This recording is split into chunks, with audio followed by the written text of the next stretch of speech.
ரேபிடோவா ஊபராண்ணா? ஊபருங்களா? என்ன வேலை பார்க்குறீங்க? என்ன வேலை பார்க்குறீங்க? இது மட்டுமா? வேற வேலை இல்லையா? ஏன் கிடைக்கலையா? ஏன் இத்தனை வருஷமா வேலை இல்லாதவங்களே இதான் பண்ணிட்டு இருக்காங்களா? அப்புறம் இந்த வேலை பார்க்கலையே. புக் பண்ணது நான் தான் புக் பண்ணேன். நீங்க காட்டுங்க, அதை சம்பாதிக்க முடியும். எவ்வளவு ஓபன் பண்ணுங்க, எவ்வளவு ஓட்டிருக்கீங்க காலையில? நாங்க எத்தனை எவ்வளவு வண்டி வாங்கி வச்சிருக்கோம்? காலையில எவ்வளவு ஓட்டிருக்கீங்க? இதே வேலை தான் பண்ணிட்டு இருக்காங்க. இதே வேலை தான் பண்ணிட்டு ஒவ்வொரு ரெட்டாக்சி இது. ஓ ரெட்டாக்சியா? நீங்க ரெட்டாக்சியா? எல்லாமே தான் ஓட்டிட்டு இருக்கேன். ஹோட்டல்ல வந்து ஒவ்வொரு ரெட்டாக்சி எல்லாமே ஓட்டுறீங்க. அப்ப ஒவ்வொரு ஆட்டோ ஓட்டுநர்களோட வண்டி ஸ்டார்ட் பண்ண கூடாது. அப்படியா? ரூல்ஸ் வச்சு நான் பண்ணுவேன். உடனே சொல்லுங்க சார், நான் வீடியோ எடுத்துக்கேன், ஆடியோல கொடுத்துருவேன். சரியா? நான் வண்டி நம்பர் எடுத்துக்கேன், வீடியோல கொடுத்துருவேன். ஆடியோ ஆபீஸ்ல கொடுத்துருவேன். சரியா? என்னோட ஓட்டுங்க. ஸோ இவங்க ஐடியில் போய் பார்த்தா இந்த மாதிரி தான் நிறைய வீடியோ இருக்குது. ஸோ அவங்க என்ன சொல்ல வராங்க அப்படின்னா, இந்த மாதிரி ஊபர், ஓலா, இந்த மாதிரி ரெட் டாக்ஸி இந்த மாதிரி ஓட்டுறோம், டூ வீலர் ஓட்டுறவங்களால ஆட்டோ வந்து பாதிக்கப்படுது அப்படின்ட்டு சொல்கிறாங்க. ஸோ ஆனால் பப்ளிக்கில் போயிட்டு இந்த மாதிரி செய்கிற வேலையை வழிமறிச்சு இந்த மாதிரி கேட்குறதுலாம் ரொம்ப தப்பு, வீடியோ எடுக்கிறதுலாம் அதெல்லாம் ரொம்ப தப்புன்னு தான் நான் நினைக்கிறேன். யாருமே கஷ்டப்பட்டு தான் வேலை செய்கிறாங்க. யாருமே வந்து ஈஸியாக வேலை செஞ்சு ஈஸியாக சம்பாதிக்கல. ஸோ நீங்கள் எவ்வளோ கஷ்டப்படுறீங்களோ அது மாதிரி தான் அவங்களும் கஷ்டப்படுறாங்க.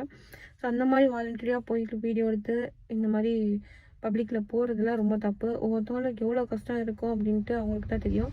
ஸோ அதான் இது பண்ணுறதுக்காக இவங்க ஏதோ ஒரு கிடைக்கிற டைமில் ஒரு வேலை வந்து ஈஸியாக செய்யணும் அப்படின்னா, அது ரேபிட்டோ, ஊபர் அப்படின்னா நமக்கு எப்போ தோணுதோ அப்போ லாகின் பண்ணி வண்டி ஓட்டுறது அப்படின்லாம் வச்சுக்கலாம். வந்து இவங்க தப்பு. ஆட்டோ வந்து அடி வாங்குது அப்படின்னா கண்டிப்பாக ஆட்டோவுக்கு நிறைய எஃப்சி இந்த மாதிரி நிறைய வந்து செலவு பண்ணுறது இருக்குது வருஷம் வருஷம். அதே மாதிரி தான் காருக்கும்.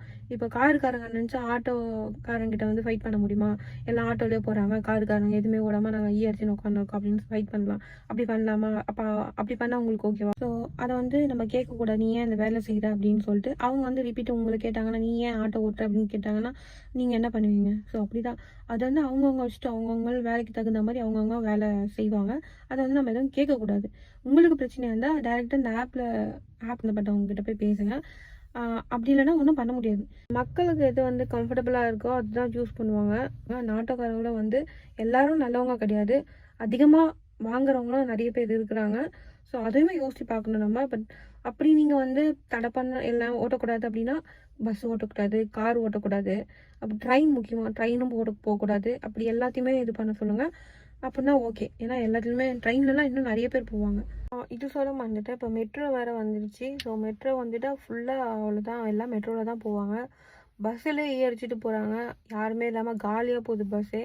ஸோ அப்போனா எல்லாமே அடி வாங்க தான் செய்யும். அதுக்கு நம்ம வந்து கவர்மெண்ட் கிட்ட தான் நீங்கள் கோரிக்கை வைக்கணும். நீங்கள் பப்ளிக்கில் போயிட்டு இந்த மாதிரி பண்ணுறது ரொம்ப தப்பு. ஸோ அதுக்கு என்ன ஆக்ஷன் எடுக்கணுமோ அது பண்ணுங்கள்.